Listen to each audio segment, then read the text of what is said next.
Hello दोस्तों, आज जिस रोमांटिक ड्रामा मूवी को हम लोग एक्सप्लेन करने वाले हैं उस मूवी का नाम है लेडी चैटरलीज लवर, जिसे 1981 में रिलीज किया गया था। इस मूवी की कहानी में हम लोग एक औरत को देखेंगे जिसका पति एक वार में घायल हो जाता है। इसके बाद वो अपनी वाइफ की सेक्सुअल डिजायर को पूरा नहीं कर पाता है। इसके बाद वो अपनी नौकर से अपनी शारीरिक इच्छाएं पूरी करती है। ये मूवी काफी इंटरेस्टिंग है, इसलिए आपसे रिक्वेस्ट है कि आप इस मूवी को लास्ट तक जरूर देखना। तो चलिए इस मूवी को शुरू करते हैं। इस मूवी के स्टार्टिंग में हम लोग कुछ लोगों को देखते हैं जो कि घोड़ों पर बैठकर रेस कर रहे थे। हमेशा की तरह उस रेस को एक क्लिफर्ड नाम का आदमी जीत जाता है और वो अपनी पत्नी कॉनी को ये बात बताता है कि वो इस रेस को जीत गया है, इसलिए उनके घर में आज पार्टी होगी। पार्टी में क्लिफर्ड अपनी पत्नी के साथ डांस कर रहा था। तभी इन लोगों के पास ये खबर आती है इंग्लैंड और जर्मनी के बीच में वार शुरू हो गई है, इसलिए अगली ही सुबह क्लिफर्ड को जंग में जाना पड़ता है। वो यहाँ आकर वार में मोर्चा संभालता है। वो इस वार में दुश्मनों से लड़ता है, लेकिन वो दुश्मनों के हमले की वजह से इस लड़ाई में घायल हो जाता है। अब क्लिफर्ड अपंग हो चुका था। अब वो हमेशा व्हील चेयर पर रहता है। उसकी वाइफ कोनी उसका बहुत ख्याल करती है, लेकिन अब वो अपनी वाइफ को शारीरिक सुख नहीं दे पाता है। एक बार जब ये लोग गार्डन में मिलते हैं तब क्लिफर्ड कोनी से ये कहता है, तुम मेरी वजह से अपनी लाइफ बर्बाद मत करो। अगर तुम चाहो तो तुम किसी के साथ भी इंटीमेट हो सकती हो और तुम दोनों का जो भी बच्चा होगा मैं उसे अपना वारिस बनाऊंगा। कोनी उससे बोलती है, तुम बहुत अच्छे हो, इसलिए मैं तुमसे बहुत प्यार करती हूँ। तभी यहाँ पर उनका नौकर ओलिवर आता है। क्लिफर्ड ओलिवर से ये कहता है, तुम मुझे घर तक छोड़ दो। इसके बाद ओलिवर क्लिफर्ड को घर तक छोड़ देता है। इसके बाद जब ओलिवर कोनी को देखता है तब वो कोनी की तरफ अट्रैक्ट होने लगता है और वो उसे लाइक करता है। जब वो यहाँ से जा रहा होता है तब वो कोनी को पीछे मुड़कर देखता है। एक दिन अचानक क्लिफर्ड की तबीयत बहुत खराब हो जाती है। ये लोग जल्दी से डॉक्टर को बुलाते हैं, लेकिन क्लिफर्ड का डॉक्टर उन्हें नहीं मिलता है। इसके बाद यहाँ एक नर्स आती है और इस नर्स का नाम मिस बोल्टन था। मिस बोल्टन यहाँ आकर क्लिफर्ड का इलाज करती है।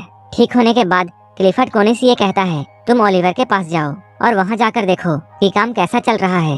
कोनी को वहाँ जाना पसंद नहीं था, लेकिन क्लिफर्ड ने उसे वहाँ जाने के लिए कहा था, इसलिए वो वहाँ जाने लगती है। यहाँ पहुँचकर वो ओलिवर को देखती है जो कि अपने कपड़े को उतारकर अपने बॉडी को साफ कर रहा था। जब वो ओलिवर को ऐसे देखती है तब उसके अंदर अजीब सी फीलिंग शुरू हो जाती है और वो ओलिवर को छुपकर देखने लगती है। वो यहाँ खड़ी होकर काफी देर तक ओलिवर को देखती है। इसके बाद वो बिना उससे मिले घर वापस लौट जाती है। घर आने पर क्लिफर्ड उससे काम के बारे में पूछता है। तब वो क्लिफर्ड को ये बताती है कि ओलिवर उसे नहीं मिला। इधर मिस बोल्टन यहाँ क्लिफर्ड के ट्रीटमेंट के लिए रात में रुक जाती है। वहीं कोनी अपने कमरे में जाती है, लेकिन उसे रात में ओलिवर का ख्याल आने लगता है और वो ओलिवर के बारे में बार बार सोचे जा रही थी। उसके बारे में सोचकर वो अपनी बॉडी को टच करती है। अगले दिन फिर से क्लिफर्ड उसे ओलिवर के पास भेजता है। कोनी जब यहाँ पहुँचती है तब ओलिवर उससे अच्छे से बात नहीं करता है, क्योंकि उसे ये बात पता चल चुकी थी कि कोनी उससे क्या चाहती है और वो कोनी से अफेयर नहीं चाहता था, क्योंकि वो उसके घर का एक मामूली नौकर था और कोनी उसके बॉस की वाइफ थी। इसके बाद कोनी अपने घर लौट जाती है, लेकिन अगली बार जब ओलिवर से वो मिलती है तब ओलिवर उसे अपने कॉटेज की एक चाबी दे देता है और अब वो जब चाहे तब उसके कॉटेज में आ सकती थी। ओलिवर इनके पंछी और अंडों का ख्याल रखता है, इसलिए अब कोनी जब चाहे तब यहाँ आकर उन पंछियों को देख सकती थी।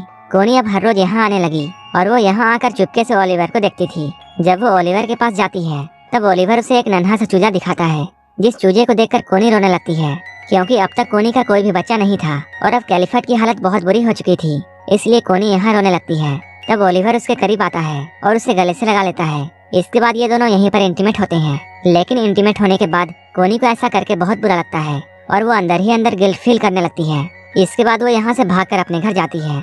उसे ऐसे भागते हुए मिस बोल्टन देख लेती है। ओलिवर के साथ इंटीमेट होने के बाद अब कोनी काफी दिनों तक उससे नहीं मिलती है। वो ओलिवर से प्यार तो करती थी, लेकिन उसे ऐसा लगता था जैसे ये सब गलत है और वो क्लिफर्ड को धोखा नहीं देना चाहती थी। इधर ओलिवर को भी अब कोनी की बहुत याद आती है और वो कोनी से मिलने के लिए जाता है। अब वो कोनी के घर के पास पहुंच चुका है। ओलिवर कोनी को एक बार देखना चाहता था, लेकिन उसे कोनी कहीं भी दिखाई नहीं देती है। मिस बोल्टन यहाँ ओलिवर को देख लेती है। कुछ देर बाद ओलिवर यहाँ से चला जाता है। एक दिन जब कोनी अपने घर के बाहर बैठी हुई थी तब ओलिवर उसके पास आता है। ओलिवर उससे पूछता है, क्या हमने कुछ गलत किया है?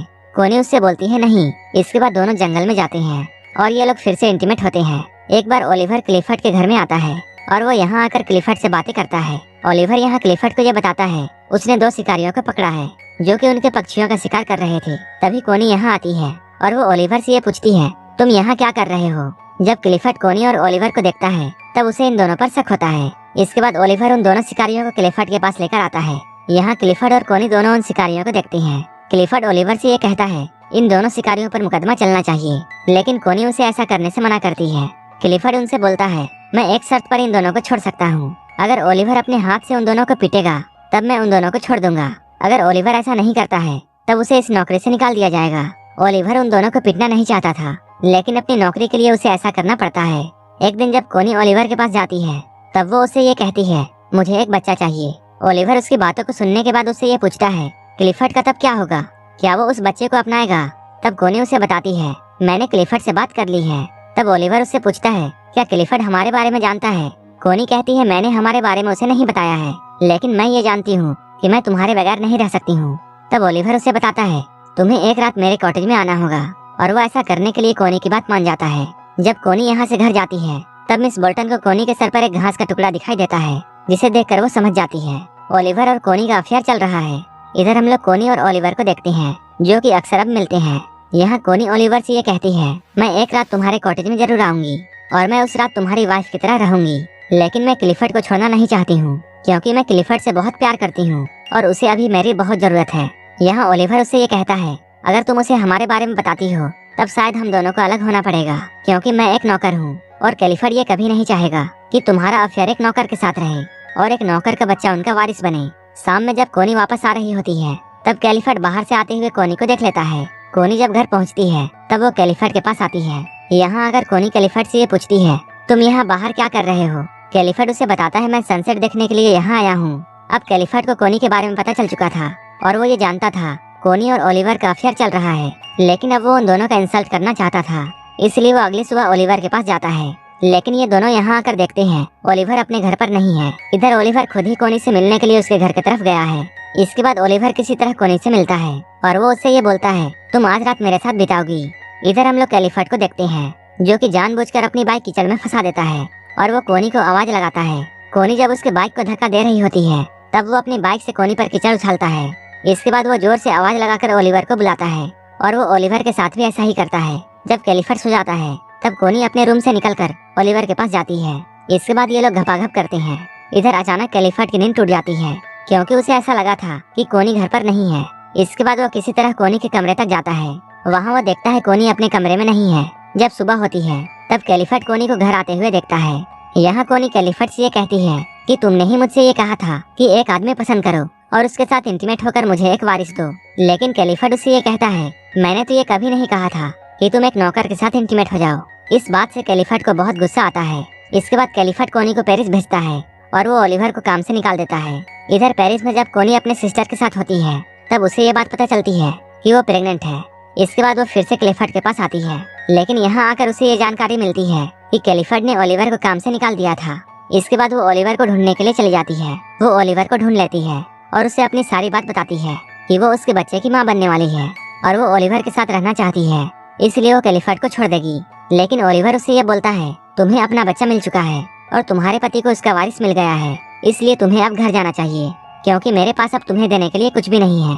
क्लिफर्ड बहुत अमीर है और तुम उसके साथ एक अच्छी जिंदगी गुजार सकती हो। इसके बाद कोनी उससे ये बोलती है, मैं तुम्हारे साथ तुम्हारे खेतों में काम करके अपनी जिंदगी गुजार लूंगी और अब मैं तुम्हारे साथ ही रहना चाहती हूँ। ओलिवर भी यहाँ कोनी की बात मान जाता है और ये दोनों एक साथ रहने लगते हैं और अब ये लोग एक साथ बहुत खुश हैं और यहीं पर ये मूवी खत्म हो जाती है। अगर आपको ये मूवी अच्छी लगी हो, तब एक लाइक जरूर कर देना और ऐसे ही मूवीज के लिए मेरे चैनल को जरूर सब्सक्राइब कर लेना। तो मिलते हैं हमारे नेक्स्ट वीडियो में।